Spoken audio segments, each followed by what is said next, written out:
Welcome back, folks. Another episode of Comes the Time. That's my pal Teal. And that's my buddy Mike. We had a doozy on this one. Oh, man, I hope I didn't blow up the microphone. But I'm just excited. Peter Coyote, man. Woo! Peter Coyote. He let it loose. He did. It's so great to like put the face to the voice because, I mean, God, it's like that voice is in there. Like I've just listened to so many things that how funny too, right when we get on. He's like, does this voice make you want to buy a car? He knows. Like, used car salesman wasn't exactly what I was thinking. Not at all. Okay. Actually, quite the opposite. But yeah, Yeah. No, this was absolutely incredible. We both, we wanted to touch on so many incredible points about him. I mean, the fact that he's one of those ones where it's just like, wait, can you go back? You were at Haight-Ashbury before Haight-Ashbury was Haight-Ashbury. Like, can we do an hour on that? Can we do an hour on you in Mexico can we do an hour on you figuring out the beats in New Jersey? Like, there's just so many. There's 9 hours that we need to circle back around to. Unfortunately, I think he's kind of game. I think he liked this. I think so. He was like, all right, yeah, I'll come back and talk about that. Let's set it up. I was like, all right, we're going to call you right back and set it up, dude. Yeah. So, yeah, this could be a 9-part series if he's game. I'm into it. I'd listen to him all. Yeah, that was amazing. That was really incredible. And he shared some stuff with us that he just wrote that you'll be hearing in the episode. That I don't even think he didn't send that out yet, did he? I don't think it was an opinion piece he wrote for the New York Times that he asked us to critique. Like, yeah, right? It's probably crap. I was like, yeah, I bet it's not. So, yeah, we got a sneak peek. I don't know if it will have hit the New York Times by the time the episode comes out, but if it doesn't, you'll get a sneak peek at it. So there's a little Comes the Time scoop for you. Well, thank you, Peter Coyote, and we're excited to have you back 19 more times if you'll join us. So we're here on Osiris, home to so many great podcasts. Go to osirispod.com to check them out. And if you're enjoying what you're hearing, you got patreon.com/comes the time pod for bonus content every week. So head on over there and join us. Thank you guys so much for listening. Give this one a listen over. Listen to it and then go back and listen again. You guys know Peter Coyote. You may not realize it, but anybody who's listening to Books on Tape, you know him. You know him from many television and movies he's done. He's also a writer. Deep cat, activist, 80 years old, and looks to me like 70 tops. I was going to say so much of his, but yeah, you'll love it. Watch it. Enjoy. See you next week.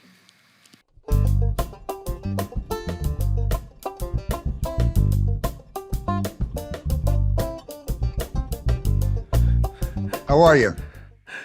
I feel like I know you because of your voice. Exactly. Makes you want to buy a car, doesn't it? No, not exactly.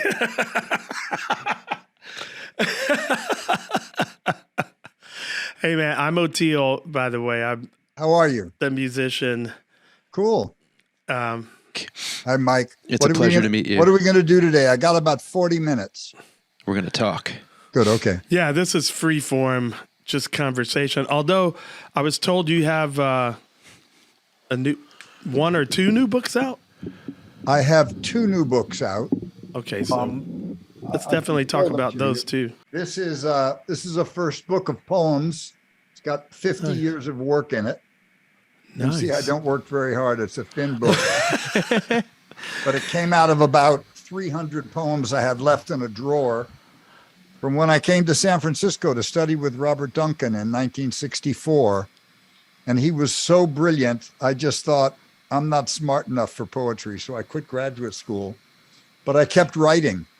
And when I turned 75, I looked in my drawer and it was just stuffed with these poems. And I thought, my poor kids, I'm going to cack and they're going to find this drawer full of paper. They're not going to know what to do. They're going to feel responsible for it, So I hunted through my friends and I started working with a great poet in Massachusetts.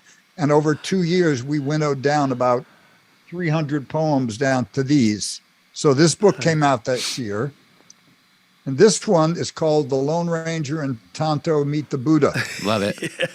And so for about 40 years, I've been doing classes for not just actors, sometimes businessmen who have communication difficulties.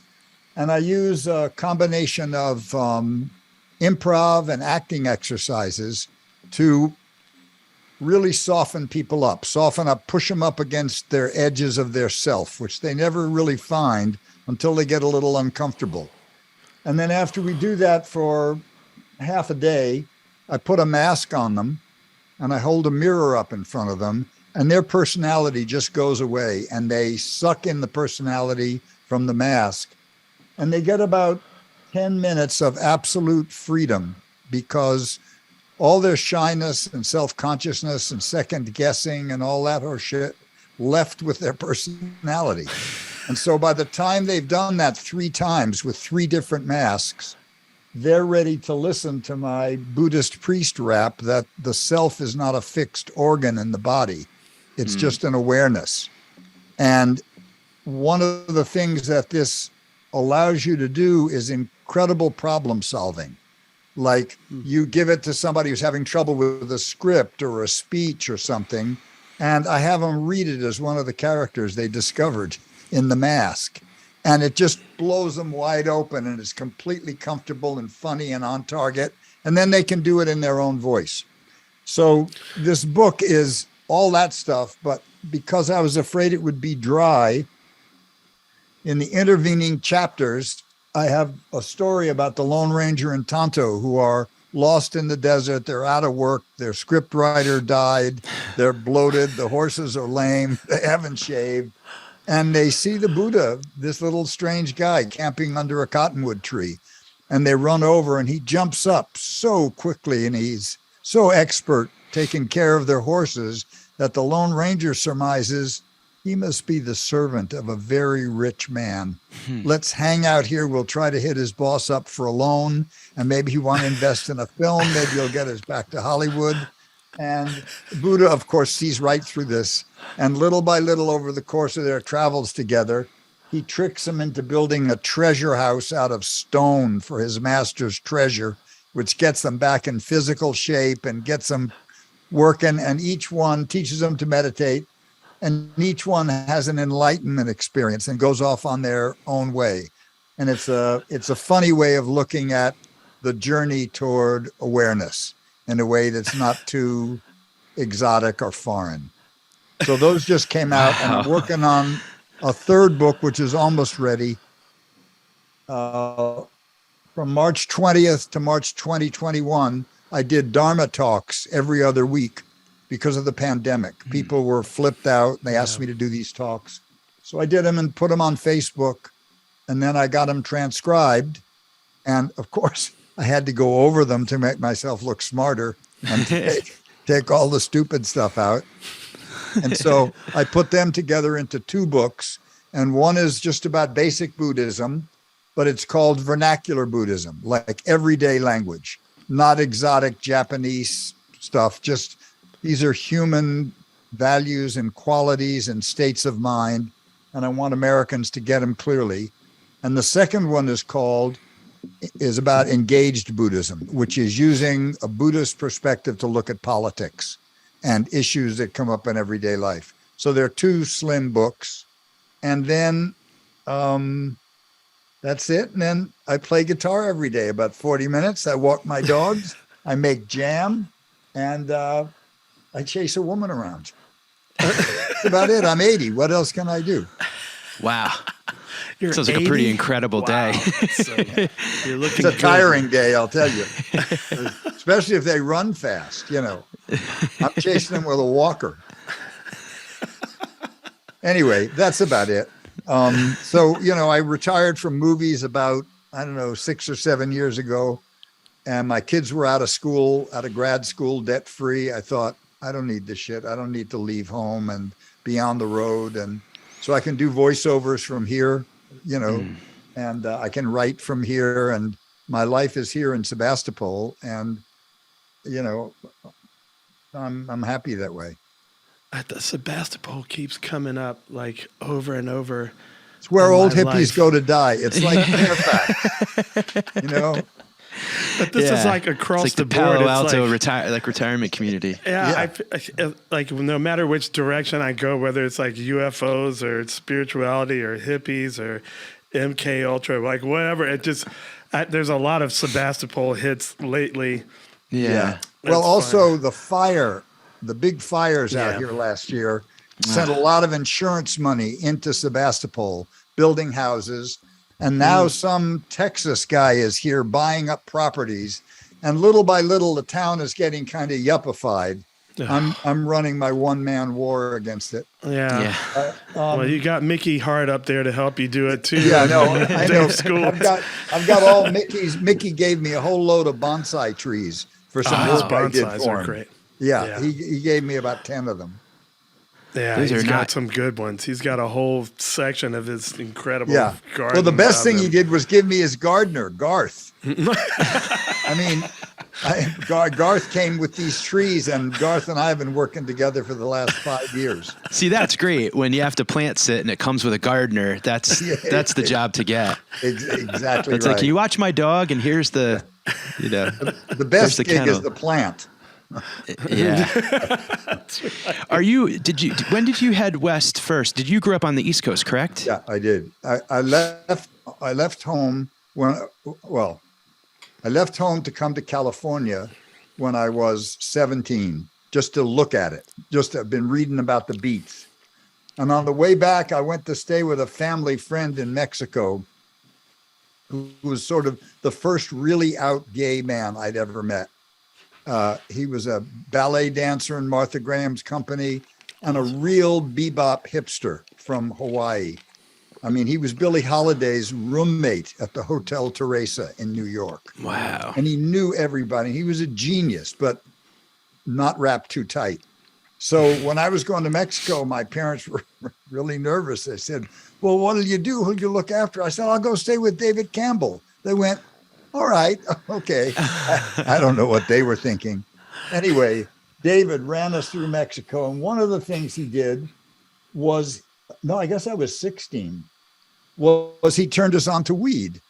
And he gave us this whole rap about weed being non-addictive. And my parents were both drinkers, and I'd lost a couple friends in a car wreck because I grew up in New Jersey, about 30 minutes away from New York, where you could drink at 18. Oh. And people would make this long run up the highway and come back loaded. Sometimes they didn't make it. So I didn't know how long when I was going to come back to Mexico again. And it wasn't expensive. So I thought I better get enough to last for a while. So I got 8 kilos. Oh, all right. Yeah. 8 kilos. And we were locked in a hotel room in Mexico with like towels under the door, my buddy and I. And we were like ripping this stuff off the branches and stuff and packing it up into, packets and wrapping it in saran wrap and shit. Of course, if you looked at the window where the 3,000 narcotized flies were comatose on a window, you could have told who was in the room. Anyway, we drove back, and my friend David gave us this long lecture about Chekhovian acting, which would have served me really well later when I was an actor. How you couldn't pretend to be innocent. You had to believe that you were bringing a life-saving medicine back to the United States.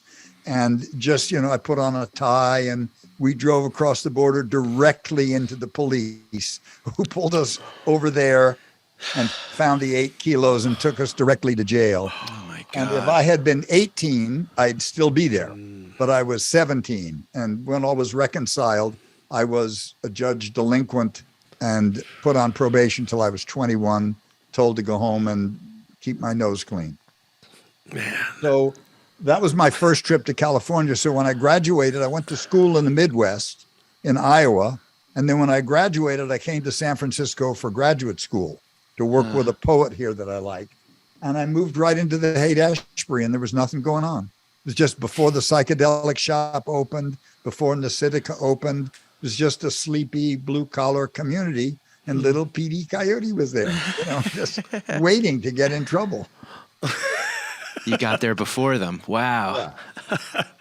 Well, one of the reasons that there's a few reasons we wanted to have you on. One of the big ones for me was I saw you on a podcast. I think it was Jeffrey Mishlov's, and you told this story. I guess you had moved to a commune, and things weren't going very well in your life at that point, and your dad showed up with a bunch of booze.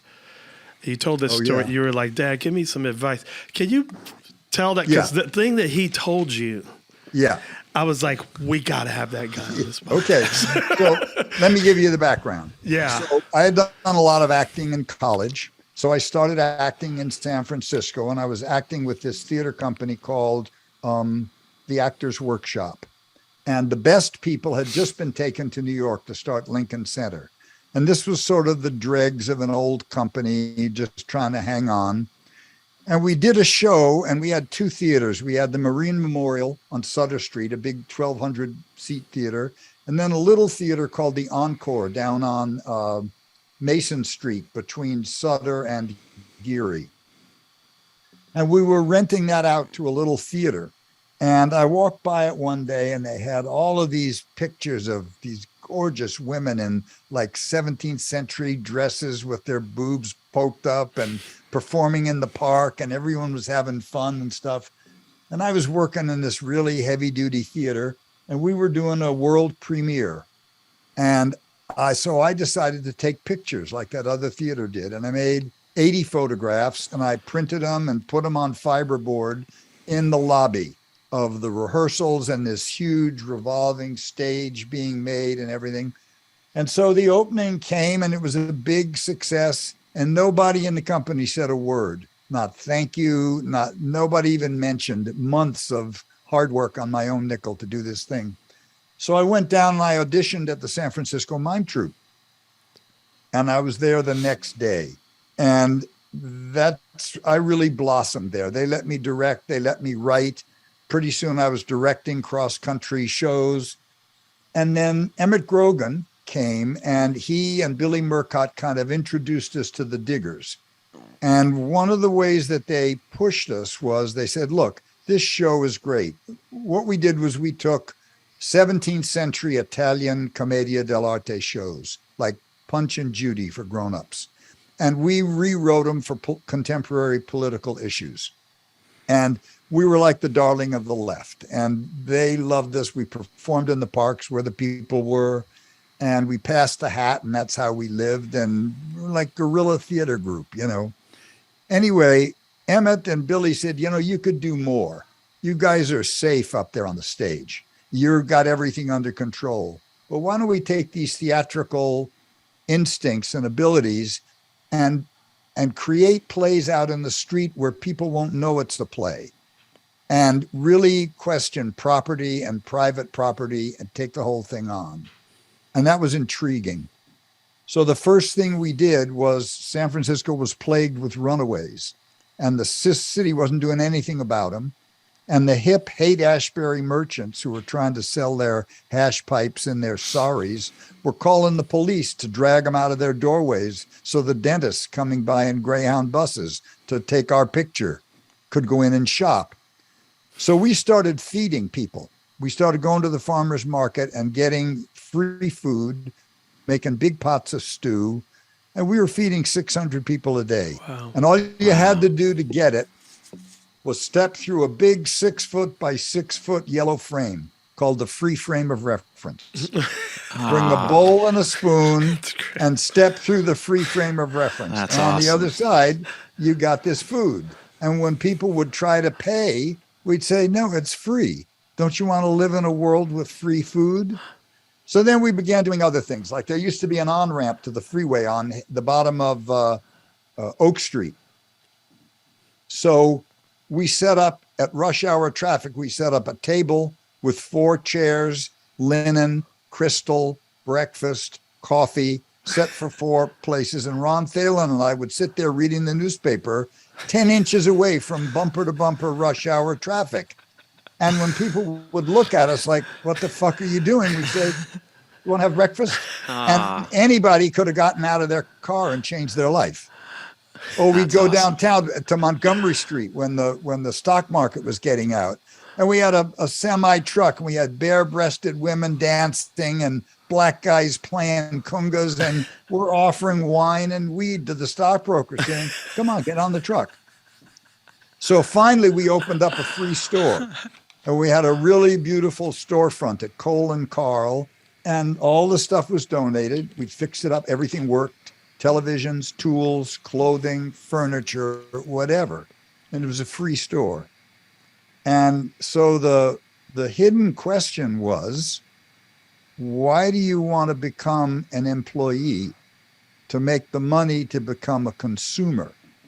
We'll give you the shit. Now, what do you really want to do? And this store flipped people out. Like, one day I went up, I saw this older black woman, and she was stealing.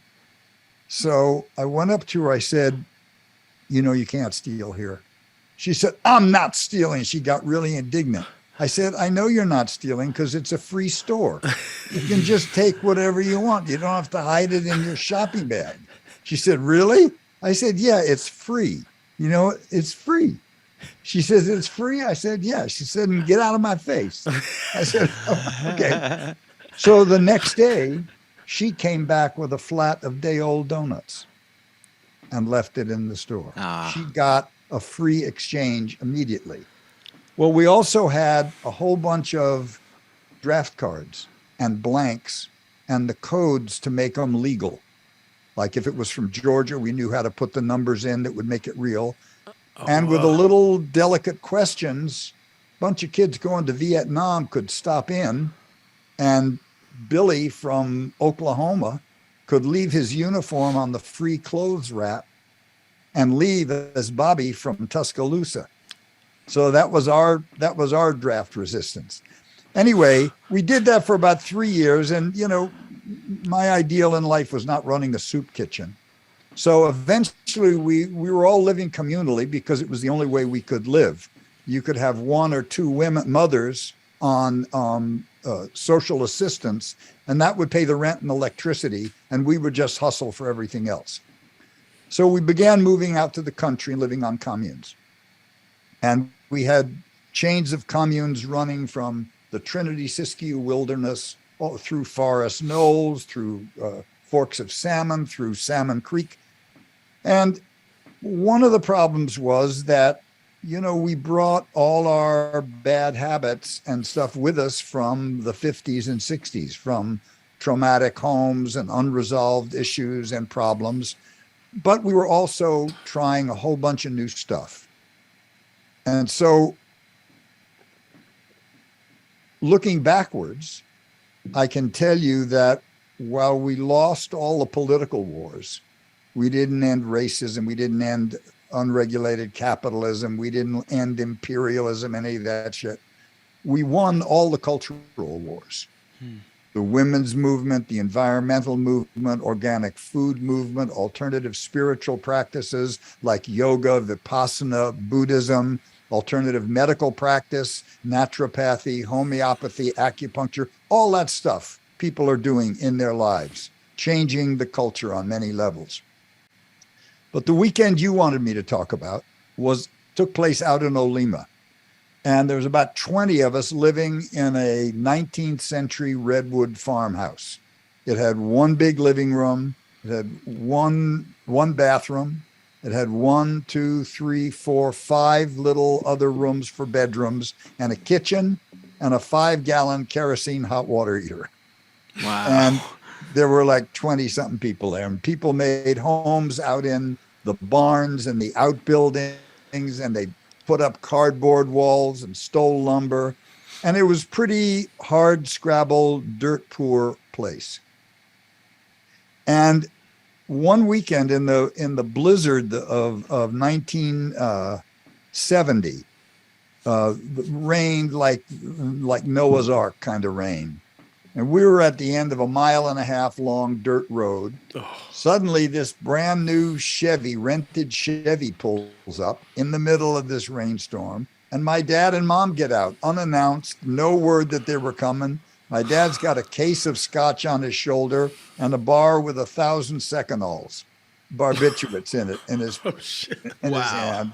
and the Hells Angels are there, and we're all inside, and it's wet and steamy, and there's a wood fireplace, and my mom's sitting on the floor, and people are offering her joints. She's saying, "No, darling, I've got my Viceroy, thank you." And it's like Crazyville. And my dad's at the kitchen table. There's Hells Angels on either side of him. They're watching him punch holes in his second all, and they're saying, "Why are you doing that?" He says, "Because when I want him to work, I want him to work fast." Anyway, and he's given them reds, which the Angels called belligerents. And when they come up, and my dad was a sparring partner with world light heavyweight champion Philadelphia Jack O'Brien. He's a black belt in judo. He was a murderous guy. And when the Hells Angels came too near him, he'd just say, "Faggot, get at it," Wow. And I was going to die in a fight having to defend my dad. It was not looking good. So somehow we got through that day. About 11 o'clock at night, I go in the kitchen. The two Angels are passed out on the counter. My dad's holding his head up. And you also need to know that we were not very close. He was a very intimidating guy. I thought my name was shit for brains until I was 17. That's about all he called me. He'd say things like, I know you got 3 numbers in your IQ, but I don't know where the fucking decimal point is." Okay. So he looks at me and he says, "You're a better man than I am." And I said, "What are you talking about?" And he says this, and he waves his arm around. I said, "Jesus, Dad, this isn't even a dress rehearsal. I mean, we're just hanging on by our fingernails." He says, "Oh, shut the fuck up." He says, "I know." He said, "You're taking care of each other and you're sharing what you have. Who does that?" So I thought, wow, he really saw what we were trying to do. And I was really moved. I didn't get compliments from him. And I said, "Well, how about a little advice, man? We could use a little advice." He said, "Okay." And he passed out. So I sat there a minute and I thought, okay, I waited. And about 5 minutes later, he snapped awake. And this is what he said. It's almost verbatim, 52 years later. The other thing you need to know about him was he was a stockbroker. Yeah, that's what I was hoping you would. And until he lied, he had a lot of money. Everything he touched made money. He had 3,000 acres of cattle ranch, an hour and a half from New York City. He was the president of an oil company, of a railroad.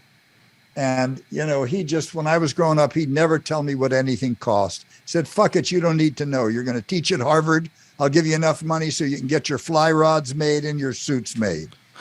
I said, "Okay, what did I know?" So this is what he said. He said, "Capitalism is dying of its own internal contradictions. And I ought to know I'm one of them."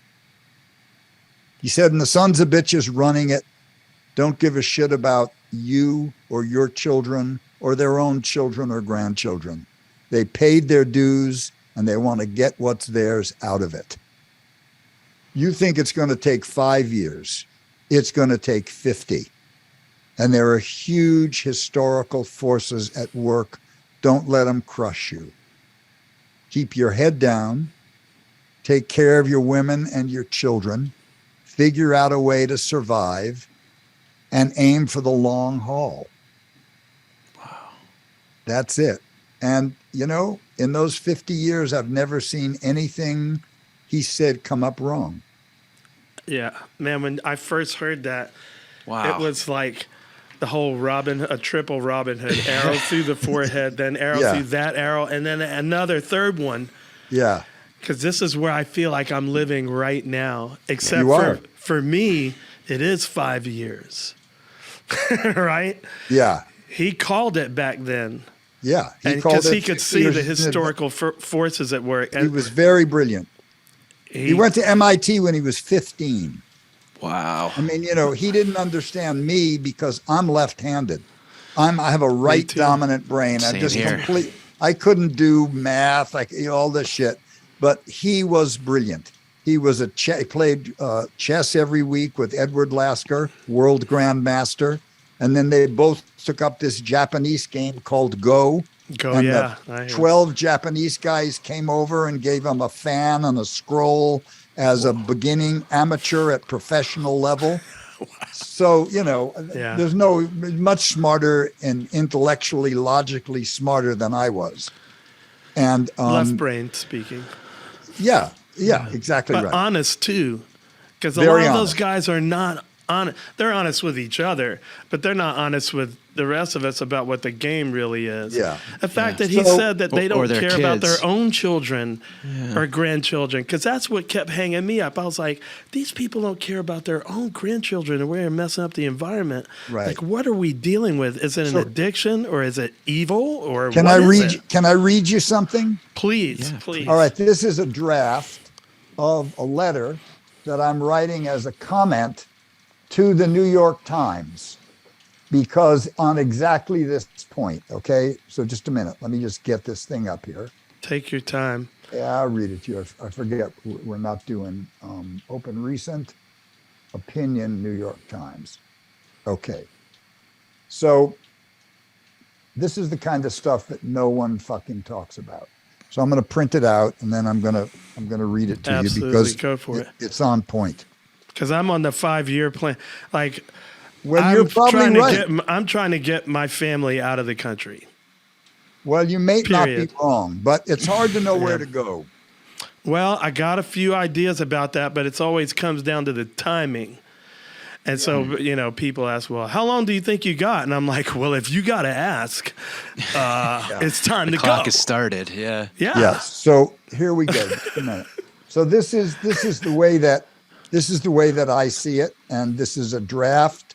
So you guys can tell me that you think I'm full of shit or whatever, but this is how I see it. It's called A Hard Look. The evidence is overwhelming that nearly a third of the United States has not simply lost faith with a candidate or a party, but with liberal democracy itself. Recent polls demonstrate that nearly a third of Americans anticipate having to bear arms against their government. Donald Trump may be the most recent trigger for this response, but he's not the cause. And to date, the cause remains unexamined, buried beneath the blame-shame tactics of intra-party competition. Let me cite a few stations of the cross, marking the route that both parties have taken in the essential betrayal of working-class, non-college educated Americans, causing festering resentment and bitterness and the boil that burst on January 6. Richard Nixon's Ag Secretary, Earl Butz, tells family farmers they need to, quote, get big or get out, encouraging them to take on debt and buy heavy machinery, says they'll be protected by their rising land values. Ronald Reagan's inauguration names government as the enemy.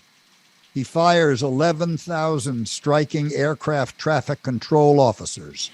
The corporate sector follows suit. The National Labor Relations Board is weakened. Right-to-work states open everywhere, and the path to nearly destroying the wealth-building mechanism of the middle class, the unions, begins. Newt Gingrich defines the Democrats as evil and calls for winning at any cost. Tactics putting the game of America itself at risk. Jimmy Carter's Fed chair, Paul Volcker, raises interest rates 5 points in a single day to signal serious intentions about fighting inflation. The unintended consequence wipes out hundreds of thousands of small family farms. With each 5 farms, a local business dies, and the Midwest becomes a dead zone. The farms are scooped up by agri-industry, and the farmers are now essentially sharecroppers. The savings and loan scandal, banking deregulation, rips $250 billion of personal savings and pensions out of America. GATT and NAFTA ship millions of jobs overseas, and unlike our Western European competitors, America spends less than any of them on retraining workers for new jobs. Instead, they get the opioid and crystal meth pandemics. Bill Clinton ushers in financialization, sending the Democratic Party after the big money that's been exclusively Republican and catering to Wall Street. He ends Glass-Steagall, which allows banks and insurance companies to speculate with customer cash. And more importantly, the Financial Modernization Act prohibits regulation of credit default swaps, the insurance policy for the liar's loans, mortgages, beginning in the new speculative atmosphere after Glass-Steagall. The economy collapses in 2008, and despite the assertions of federal regulator William Black, who insists that this could not have occurred without cooperation of the C-suites, not a single person goes to jail or pays a substantial fine. Finally, wages remain frozen in buying power from 1973 until last year, while both Democrats and Republicans sit on their hands and allow 3% inflation to deliver an invisible 30% wage cut to working people during that decades. American workers may not know how the sausage is being made, but they fully understand that it's toxic. If we remember, Donald Trump ran his campaign by co-opting Bernie Sanders' rhetoric. Yep. That's why it made sense to people. It's the abandonment of the middles, the loss of their protection that creates the unrest, expressing itself as racism, antipathy to government, hatred of women who are now competing with men in the labor force. Until our legislators look at the corrupting role of money, which is the core of our electoral system, there'll be no meaningful changes made. And what might they be? Full federal funding for elections. Every candidate gets the same amount, period. And we judge their creativity by how they spend it. Corporations whose employees can vote and donate are prohibited from using their funds to influence public policy for the benefit of their shareholders. And finally, absolute ending of gifts, emoluments, junkets, speaking tours, promises of jobs from lobbyists to legislators, and vice versa. These three changes would radically alter the dynamics and responsiveness of legislators to the people's needs. We're paying their salaries while nearly 50% of their time goes into daily fundraising. Our emails are full of pleas with tin cups attached. Until we take the big money out of the equation, the Congress will remain a wholly owned subsidiary of big capital. And see, here's the beautiful part of what you're saying. Recently, I've been saying we're watching the instituting of economic apartheid in America, and you just spelled it out beautifully, succinctly. And it's taboo perfect. to talk about. Well, and a lot of people, they don't even remember they were born after 9/11. Like they don't remember Glass-Steagall going away or Watergate, you know, like. So, but here's my point that I'm getting to is those three things that you said need to happen, which I agree with all of them. They're not gonna happen. That's right. Absolutely. Not through the structure, the way it's set up. And through the whole, like, you know, you hear it, the thing I hate about the Democrats the most, we got to let the system where it works slowly. Hey, man, we got a climate crisis, like, bearing down on us. We have a civil war bearing down on us because middle America, white middle America, is not used to this. Yeah, and they're used to being in charge. Or at least having enough.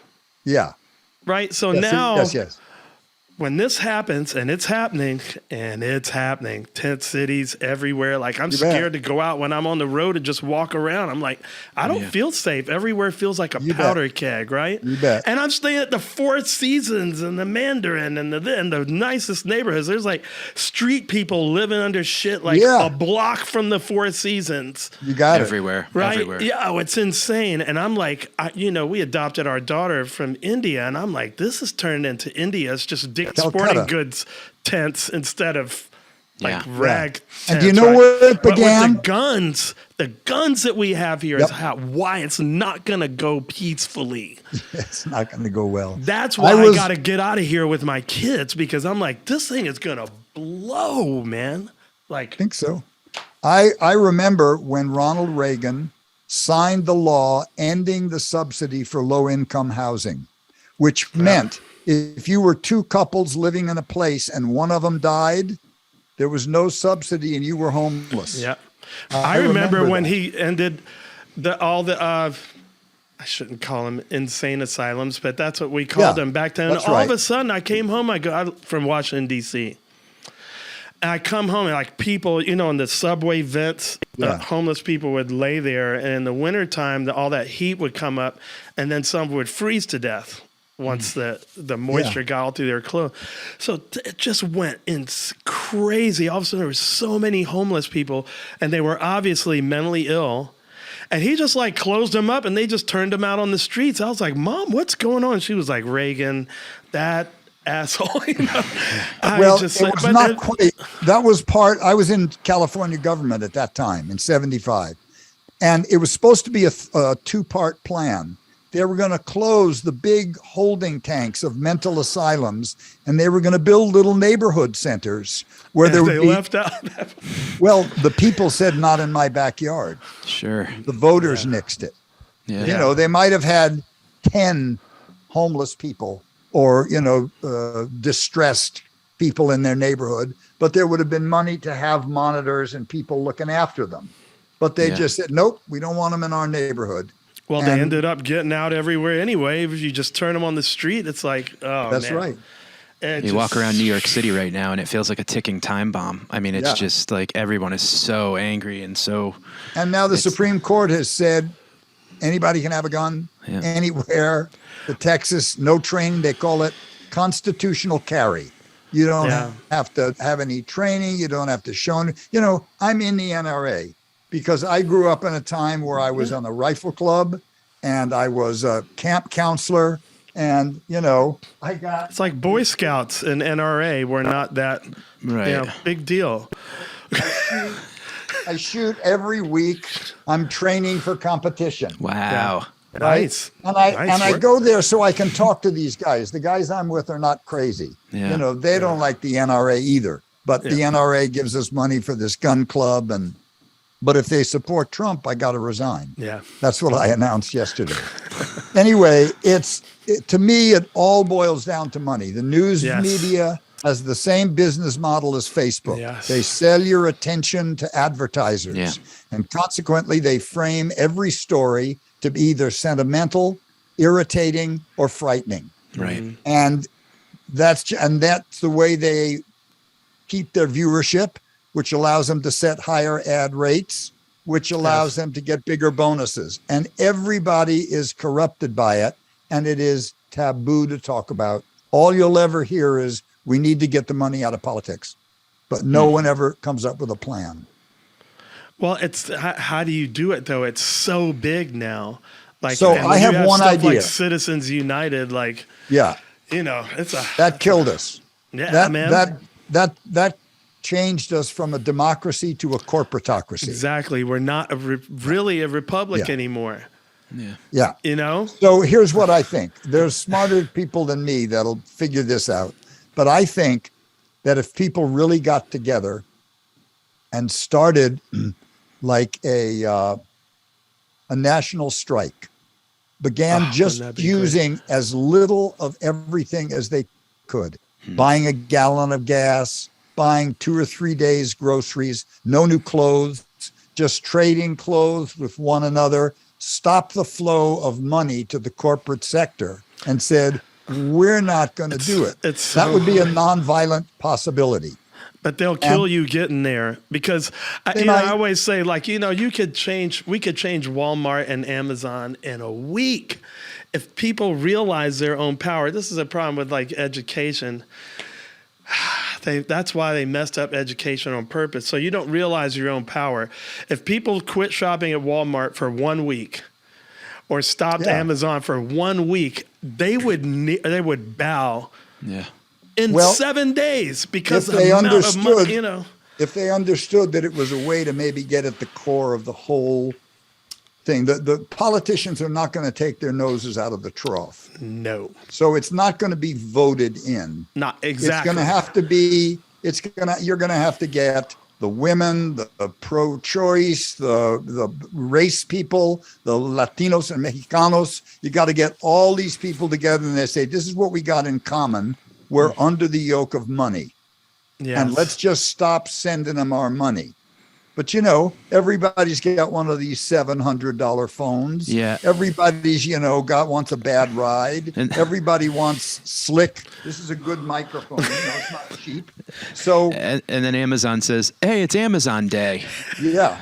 So make sure you order today. Order everything double. So this is what I've been writing about and talking about, and I've been on this thing on Twitter, and my Twitters get mailed around, but this is as close as I can see to what the core of the problem is. And I'm hoping some really smart guys get on and figure out how to do it. Yeah. I hope people, you know, I know just from people that I follow that are historians, this one guy, Dan Carlin, he's great because he says he said, every time you think a situation is going to go a certain way, and we're talking about big, so, you know, the fall of Rome, whatever.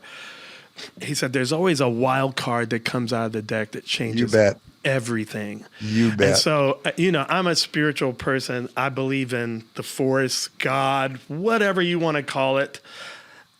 There's something going on here, all these synchronicities. Like, I know something's going on. I think that's the source of that wild card.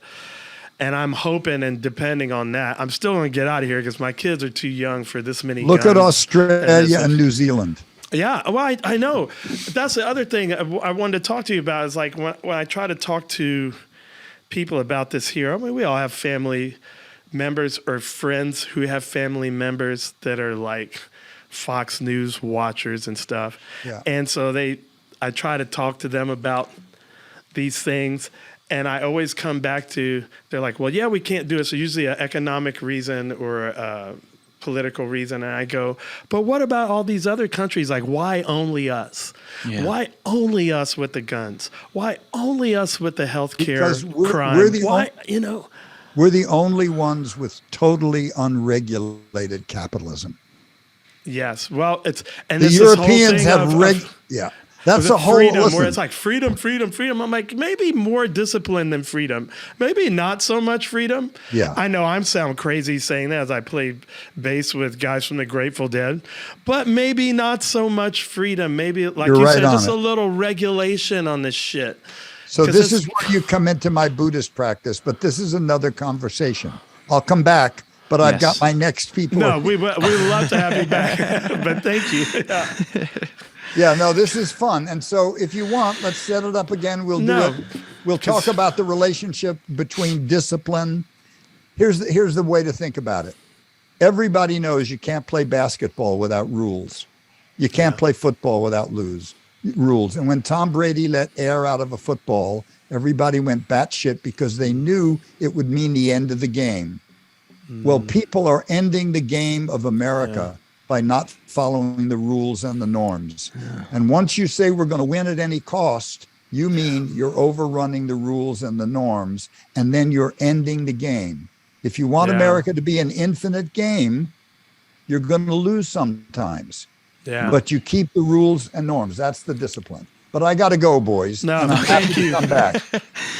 Such a pleasure having you. Yeah. Well, I'll see you next time. Excited for part 2. Thank you. Good. Bless you, brother. Bye-bye.